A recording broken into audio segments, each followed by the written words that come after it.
The breathe light practice. Place one hand across your chest and one hand on the abdomen. And what we're trying to do here is reduce the amount of activity or movement in the upper chest, and we're using our hand placed on the chest to just to feel that movement, to become aware of it and try to quieten that movement. And what we're supporting here is the diaphragmatic breathing. So we want this smooth, gentle movement of the belly and abdomen, which is, corresponding to that smooth, gentle, free movement of the diaphragm. What we're going to do in the light breathing practice is to take small sips of air in and out through the nose.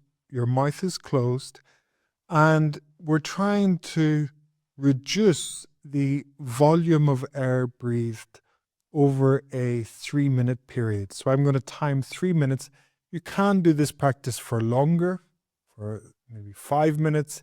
This is a practice that is suitable for everyone. There are no breath holds, but what we're doing is we are reducing the volume of air breathed by taking small sips of air in and out through the nose and trying to also slow down the rhythm at the same time.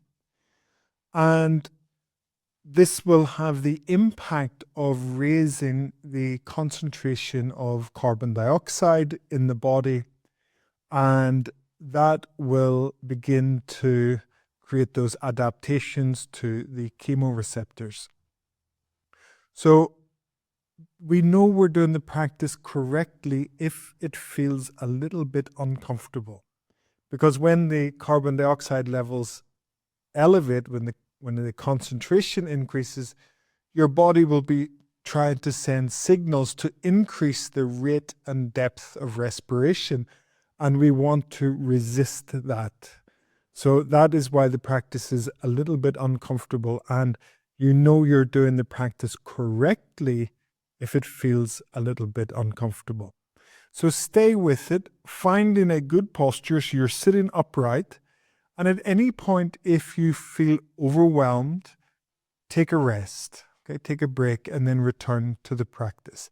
So again, placing the hand across the chest and a little bit of pressure with the upper arm, and that's to feel that the movement of this upper chest and rib cage is limited so that we're supporting this movement of the diaphragm. But this is really secondary. What is primary in this practice is the light breathing, taking small sips of air in and out through the nose. So let's do this practice together now, and I will start the timer for 3 minutes. Okay, so you can do the practice with open or closed eyes and taking a small volume, small sips of air in and out through your nose. Try not to breathe too quickly. The moment you start to take smaller volumes, the rate of respiration will increase, but see if you can also resist the breath becoming too fast. And this practice will feel somewhat uncomfortable. You may notice that your mouth fills with saliva, your body feels warmer. These are signs of parasympathetic activation. Mouth should be closed. If you feel overwhelmed, you can take a rest. Otherwise, continue just taking small sips of air in and out through the nose.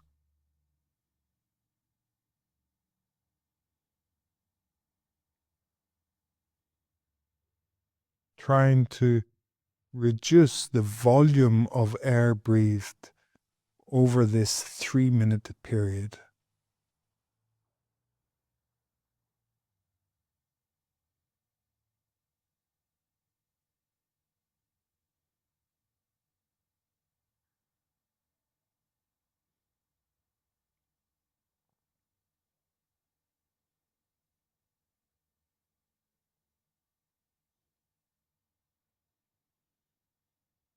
If you take a rest, make sure that you keep your mouth closed so you're only breathing through your nose.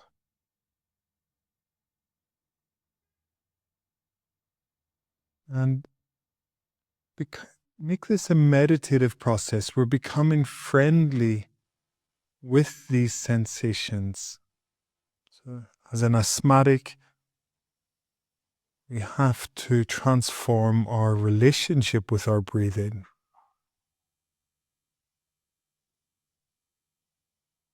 Just in the lower hand, notice the free, easy movement of the diaphragm. In the upper arm, try to limit the movement of the upper chest.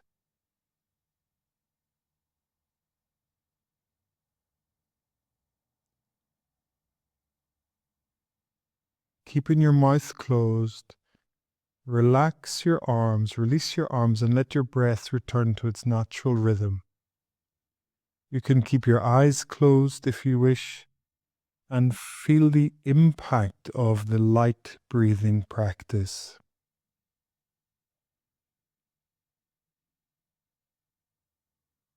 Now you can open your eyes. Okay, so this is a wonderful practice, especially if you're scoring low on the control pause.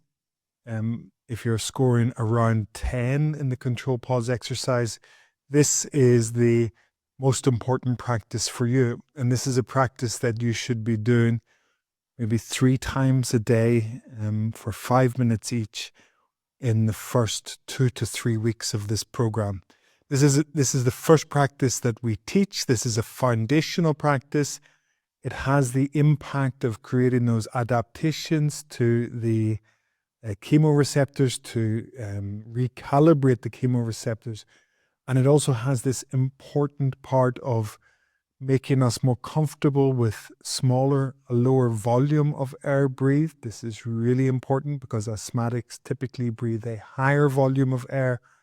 And it also is important because it helps us to become more comfortable with what may be uncomfortable sensations of breathing. So we're working with our patterns of reactivity, because patterns of reactivity can set us into a bit of a negative feedback loop. And if we can just become more friendly with the sensations of breathing, then maybe we could do a practice like this as a first aid practice whenever we're feeling a little bit constricted in our chest, whenever our breathing is a little bit difficult. And that may mean that we don't have to use our medication, and we start to then work and find new skillful ways to work with our asthma and to transform our relationship with our breathing and transform our sort of asthmatic reactions. Okay, so that's the first practice. Thank you for joining.